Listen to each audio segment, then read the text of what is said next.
บางคนก็บอกว่าเป็นความแฮปปีดีใจนะ คือตอนที่พอมีเรื่องนี้เนี่ย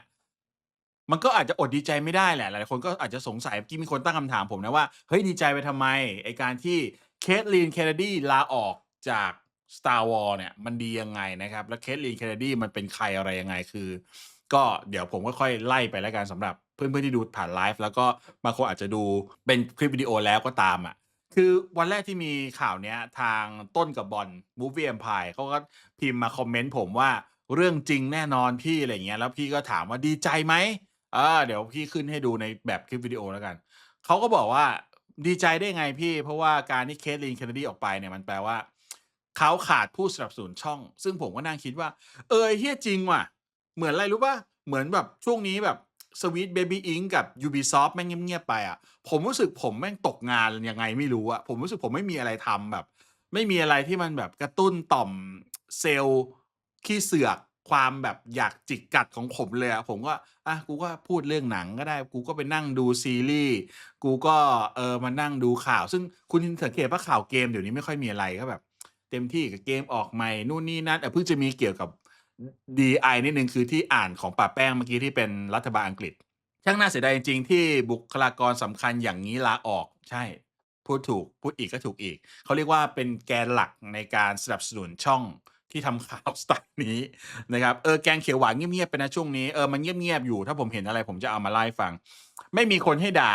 ก็ไม่ถึงกับด่านะจริงๆฟ่งๆพูดอย่างงี้ก็ไม่ถูกต้องจริงๆพี่ก็แบบไม่ได้เป็นคนชอบด่าใครนะเราก็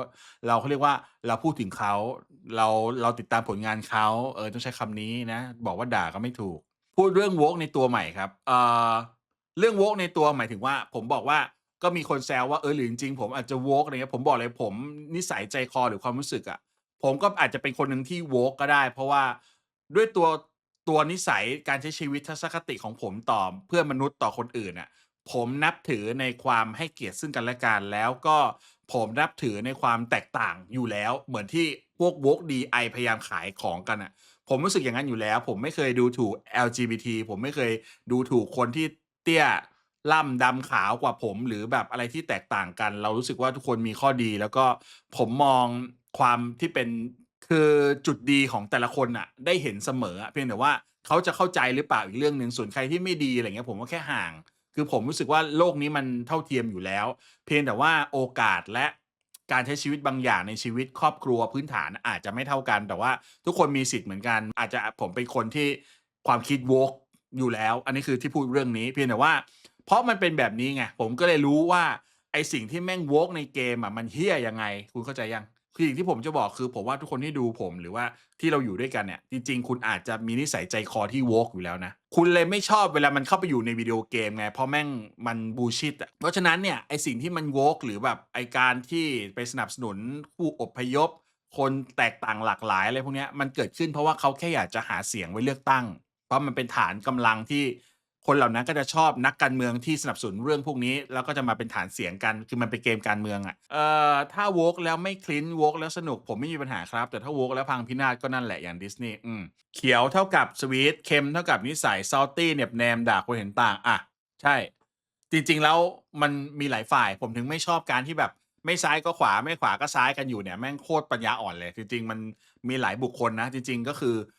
บางคนที่เราเจออะมันอาจจะไม่ใช่ซ้ายไม่ใช่ขวาเลยอะแต่มันก็เป็นคนงี่เง่าคนหนึ่งที่เข้าใจว่าเขามีอุดมการณ์อะเรามาถึงข่าวสุดท้ายสำคัญของเรากันคือการสูญเสียบุคลากรไม่ใช่บุคลากรคือการสูญเสียบุคลากรสำคัญอย่างยิ่งยวดไปซึ่งเขานั้นได้สร้างผลงานมาอย่างมากมายหลังจากที่ เกิด Star Wars Saga แนวรุ่นใหม่ The Force Awakens ขึ้นมานะครับก็เกิดเรื่องราวหลาย ๆ อย่างมี Star Wars ออกมาเยอะแยะรวมถึงซีรีส์อันโด่งดังอย่าง Acolyte วันนี้ก็จะเป็นการเลี้ยงอำลาของ Caitlyn Kennedy นะครับแต่มันจะจากกันไปง่าย ๆ ไม่ได้นะครับข่าวนี้เพิ่งจะออกมาวันที่ 16 มกราคมนะครับ Caitlyn Kennedy ปัจจุบันทุกคนรู้ดีว่าเขาเตรียมที่จะอำลา Lucasfilm หรือว่าบอกลา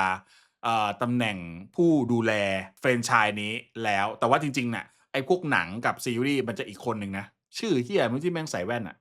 ผมเมื่อก่อนพูดบ่อยแต่ลืมเขาดูอย่างคนดูแล Acolyte ก็จะเป็นผู้หญิงอีกคนหนึ่ง แล้วก็เขาก็ให้คนอื่นมาดูแลแต่เขาคุมอีกทีอะคุณเข้าใจไหมหัวหน้าที่มีอำนาจคุมในการสั่งผ่านไม่ผ่านอะคือเขาอาจจะไม่ได้ทำเองทั้งหมดของเรื่องคือไม่ใช่ showrunner แต่ว่าเขาก็เป็นแบบเป็นตัวหลักที่ต้อง approve อะเพราะฉะนั้นผมว่าการที่ไอเดียอะไรของเขา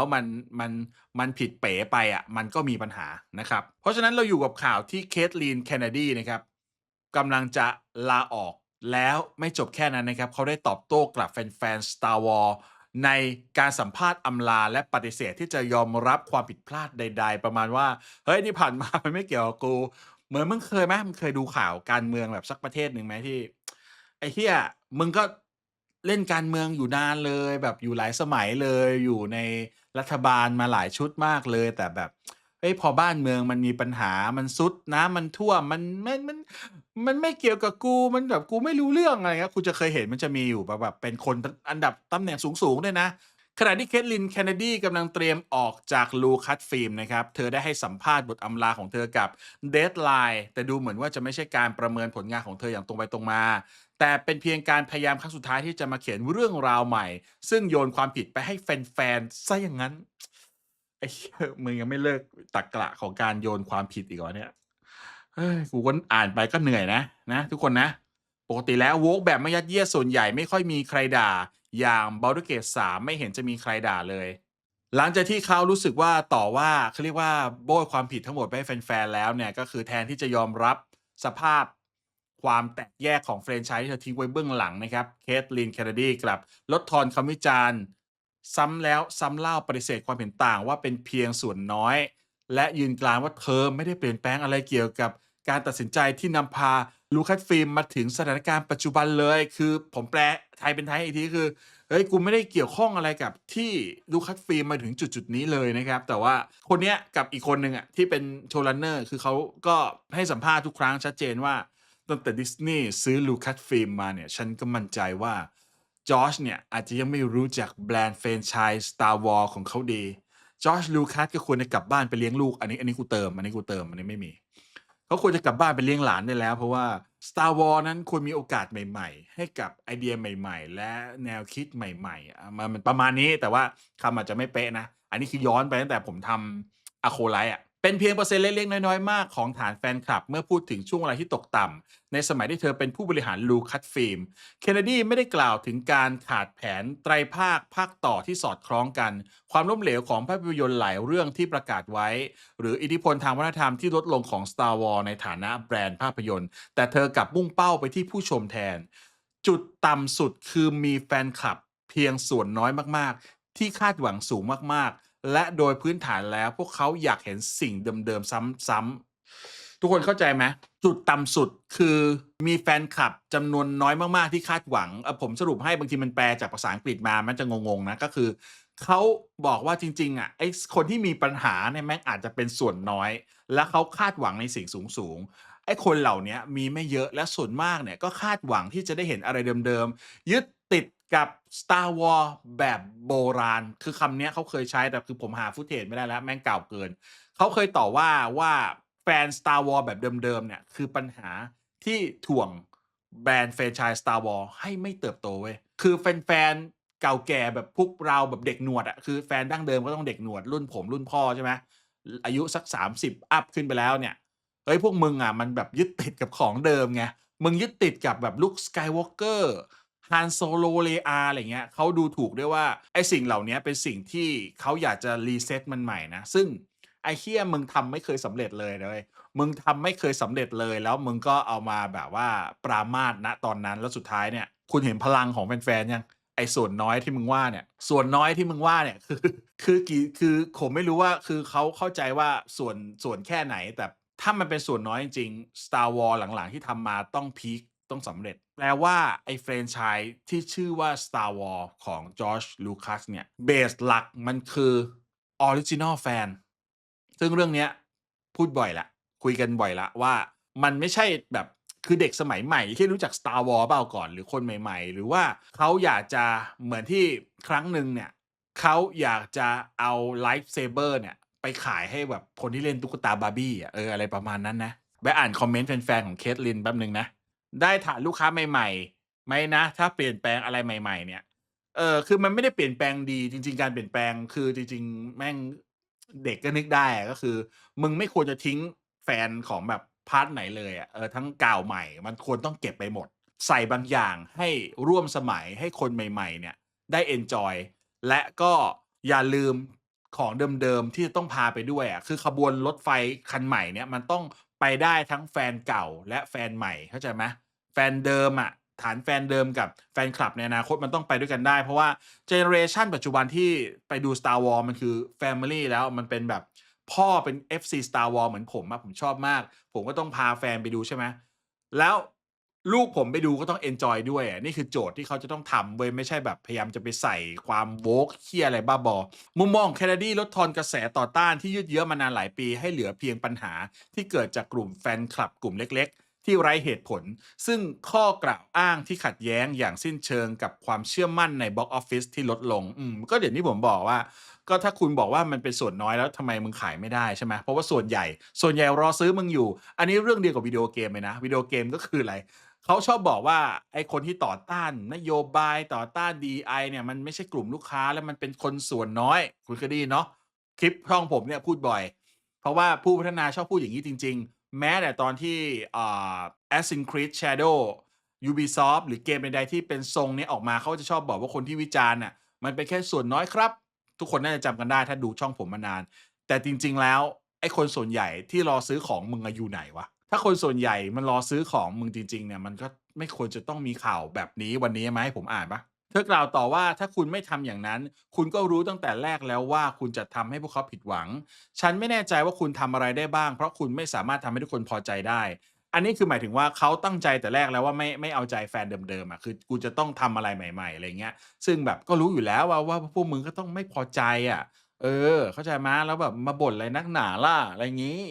แทนที่จะมองคำวิจารณ์ว่าเป็นคำติชมหรือเอาไปพัฒนาว่าอย่างนั้นนะแต่ Kennedy กลับมองว่ามันเป็นเพียงความน่ารำคาญที่หลีกเลี่ยงไม่ได้เป็นสิ่งที่เกิดขึ้นเป็นปกติอยู่แล้วจึงไม่จำเป็นต้องคิดทบทวนหรือเปลี่ยนแปลงอะไร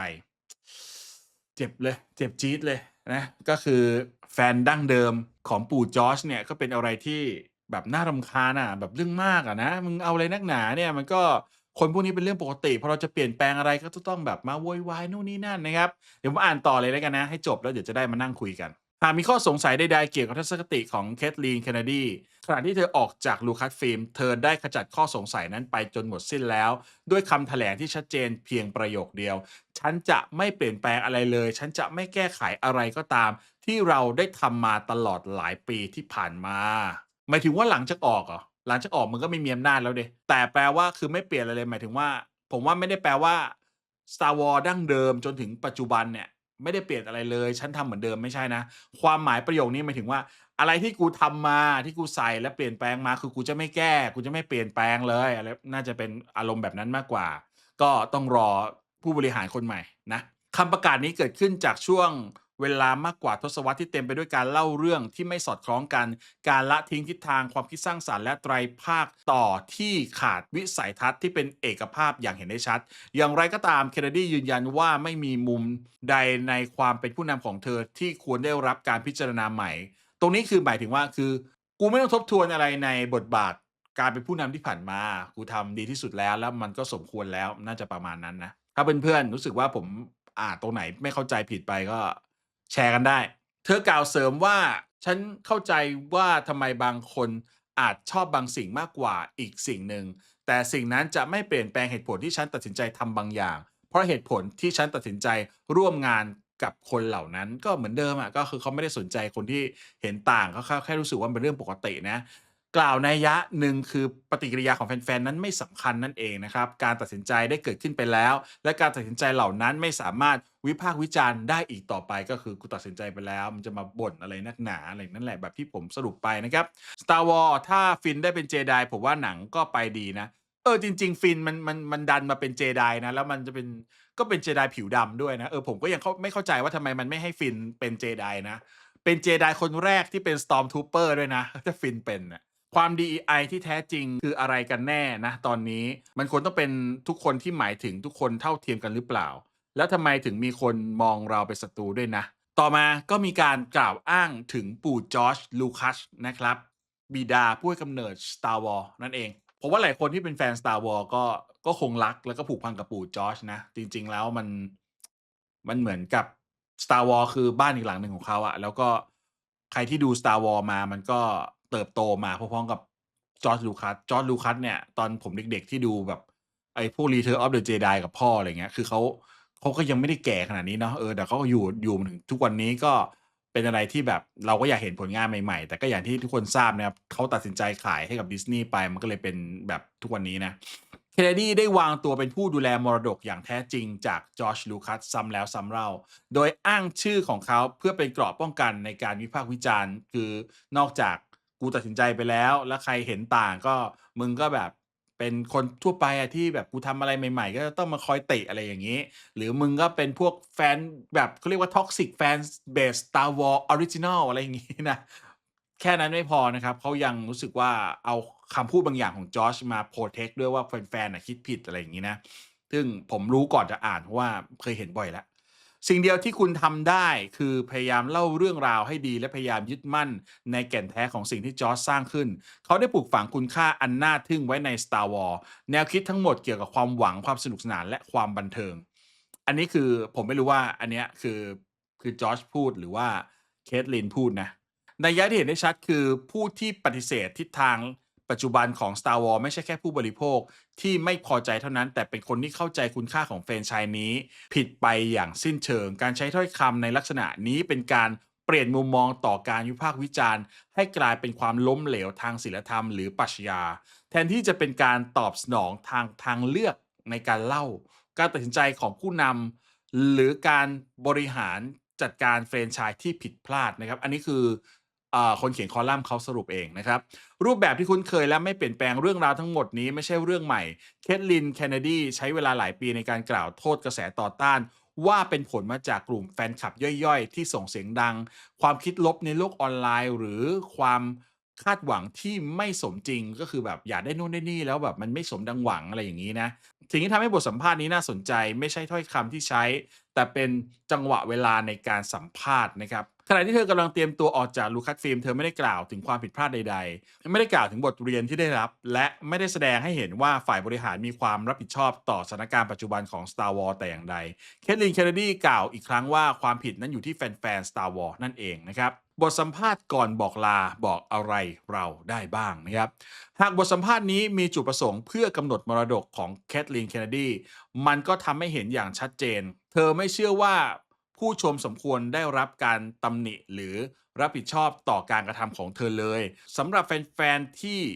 หวังว่าการจากไปของเธอจะเป็นสัญญาณของการเปลี่ยนแปลงเชิงปรัชญาที่ลูคัสฟิล์มบทสัมภาษณ์นี้กลับให้ความเป็นจริงที่น่าหดหู่ถึงแม้แคทลีนเคนเนดีจะออกจาก Star Wars แล้วแต่ทัศนคติของเธอที่มีต่อแฟนๆ ก็ยังคงเหมือนเดิมและเธอก็ไม่ลืมที่จะพูดเรื่องนี้ออกมาดังๆขณะที่เดินออกไปอันนี้เป็นการสรุปนะมันก็ไม่ได้แบบชัดเจนขนาดนั้นมันสรุปจากเวลาสัมภาษณ์อะนะซึ่งเท่าที่ดูก็คือแปลว่าคือเอางี้คือไอเดียเดิมที่ผ่านมาทีมนี้อะเขาไม่ได้รู้สึกคือทีมเอาง่ายๆทีมดิสนีย์เนี่ยที่มาดูแล Star Wars ต่อผมพูดชัดๆแบบนี้ว่าเขาไม่รู้สึกว่าที่เขาทำมามันผิดพลาดอะไรเขารู้สึกว่าเขาก็เลือกทางที่มันควรจะเป็นแล้วก็ การเลือกทำอะไรที่แตกต่างหรือเริ่มใหม่ตีความใหม่มันมีโอกาสที่คนจะเห็นต่างคนที่จะ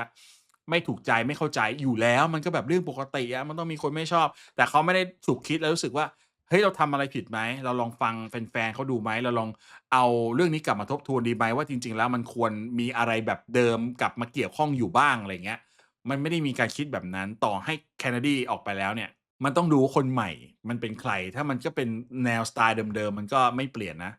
แต่ผมว่าดิสนีย์ไม่โง่ดิสนีย์ก็น่าจะจัดคนที่เอาแบรนด์นี้กลับมาให้ได้เนี่ยกลับมานะและผมหวังว่าจะเป็นอย่างนั้นนะสักทีนะพี่หนูนะทำไมคนอย่างนี้ถึงได้มาควบคุมจักรวาลนี้ฟละทำไมกันคือตอนที่ Kathleen Kennedy เข้ามามีอำนาจดูแลเนี่ยมันเป็นช่วงที่เอ่อช่วงกำลังจะ woke แบบหนักอะแล้วเขาคงเข้าใจว่าคนนี้จะมีแผนในการทำได้ดีอืม จะมีแผนในการทำให้ Star Wars ไปในทิศทางที่ดีขึ้นก็คือที่คุณเห็นปัจจุบันเนี่ยมันก็หลังจากนั้นก็จะเป็นปีที่ซื้อเนี่ยผมไม่แน่ใจมันน่าจะไม่ห่างจากช่วงที่แบบเกิด Disney ก็เริ่มแบบ Live Action ก็เริ่มแคสต์แบบ Mermaid เริ่มมีความ woke แบบ การเปลี่ยนสีผิวตัวละครอะไรเงี้ยมาเรื่อยๆแล้วมันเริ่มจากหลังภาค Force Awakens นะ Force Awakens เนี่ยยังไม่ค่อยออกมาก Force Awakens เนี่ยผมถือว่ายังเป็นภาคที่แฟนเซอร์วิสอยู่ยังมีความแบบเอาแฟนเดิมๆอยู่ซึ่ง JJ Abrams ใช่ไหม JJ Abrams เป็นคนทำซึ่งผมชอบฝีมือ JJ นะเพราะว่าเขาทำ Star Trek แล้วผมชอบแต่ว่าหลังจากนั้นอ่ะก็นั่นแหละเริ่มหนักไปเรื่อยๆนะนโยบายเริ่มอัดมาชัดขึ้นเรื่อยๆจอร์จก็เหมือนสแตนลีย์ครับใช่ๆๆเรื่อง Star Wars หรือความขัดแย้งระหว่างรุ่นเก่ารุ่นใหม่ไปดูพวก Reimage ในที่แฟนๆทำยังมีคุณภาพกว่าที่ Star Wars ยุคใหม่ใช่ส่วนใหญ่ความคิดที่มาจากกลุ่ม Woke ประเภทนี้มักจะไม่เอาใครเลยที่อยู่นอก Echo Chamber ของพวกเดียวกันแต่กลับให้คนยอมรับความหลากหลายใช่ก็คือนั่นแหละเหมือนแบบไม่มีทางเปิดกว้างหรืออะไรได้อะแบบกูคุยกันอยู่แค่เนี้ยแล้วก็ใครเห็นต่างก็คือแบบก็ผิดไปแล้วก็แยกวงออกไปนะไม่ได้รับฟังกันนะเพราะ DI ไม่ได้รับความคิดเห็นไงมันคือเป็นตัวจริงซ่อนรูปมันคือเพจกลางตัวจริงซ่อนรูปไม่รู้จะพูดอะไรแล้วไม่รับฟังทำเป็นมองไม่เห็นแล้วก็โยนความผิดกลายเป็น Star Wars ที่ผมไม่มีปัญหาที่สุดในยุคคือ Endor เหี้ย Endor แม่ง masterpiece Endor แม่งโคตรดีทั้ง2ภาคเลยนะซึ่ง Endor เนี่ยผมบอกให้มันเกือบจะไม่ได้ทำเว้ยแล้วแบบเหมือนมันเป็นซีรีส์ที่เขาปล่อยคือเขาไม่ได้คาดหวังแล้วอะเพราะตอนนั้นมันเจ็บจากพวก Acolyte พวกอะไรมาเยอะแล้วเขาก็เลยปล่อยเว้ยแล้วพอปล่อยทำงานอะแม่งเลยดีไอ้เหี้ย ซึ่งตอนแรกเขาจะเปลี่ยนนะเขาจะมาเปลี่ยนอะไรเยอะแยะเลยแล้วสุดท้ายก็ไม่ได้เปลี่ยนด้วยความที่เหมือนเขาไปโฟกัสอย่างอื่นอะเป็นโชคดีของแฟนๆ Endor นะที่หลุดรอดมาได้ขอให้ทุกคนดูหนังฟังเพลงดูซีรีส์เล่นเกมอย่างมีความสุขนะครับผมก็กดสนับสนุนกันง่ายๆที่ปุ่มทางด้านล่างนี้นะครับกดไลค์กดแชร์กันได้แล้วก็สำหรับวันนี้ผมตองทอล์คคอนโทรลนะครับก็จะต้องลาไปก่อนขอบคุณเพื่อนๆทุกคนที่อยู่ด้วยกันมาจนถึง2 ชั่วโมง 40 นาทีพอดีสำหรับเพื่อนๆที่ต้องการจะเป็นส่วนหนึ่งของครอบครัว Talk Control นะครับก็สามารถกดสมัคร Membership กันมาได้เพื่อนๆจะได้รับสิทธิพิเศษในการดูคลิปวิดีโอก่อนใครจะได้อาวุธสุดเท่ติดหลังชื่อไม่ว่าจะเป็นดาบเลเซอร์ดาบปราบมารดาบสายฟ้าและอาวุธระดับสุดท้ายอย่างไม้กอล์ฟติดไฟสามารถมีชื่อระดับพิเศษในกลุ่ม Discord เพื่อบอกว่าคุณเป็น Membership ของช่องและมีสิทธิ์แสดงความคิดเห็นพูดคุยกับผมในการนำเสนอคลิปวิดีโอถัดๆไปเข้ามาเป็นส่วนหนึ่งในการอัปเดตข่าวสารแห่งโลกวิดีโอเกมไม่เอาการยัดเยียดไม่เอาการเมืองรักในวิดีโอเกมในแบบที่มันเคยเป็น Talk Control ยินดีต้อนรับครับผม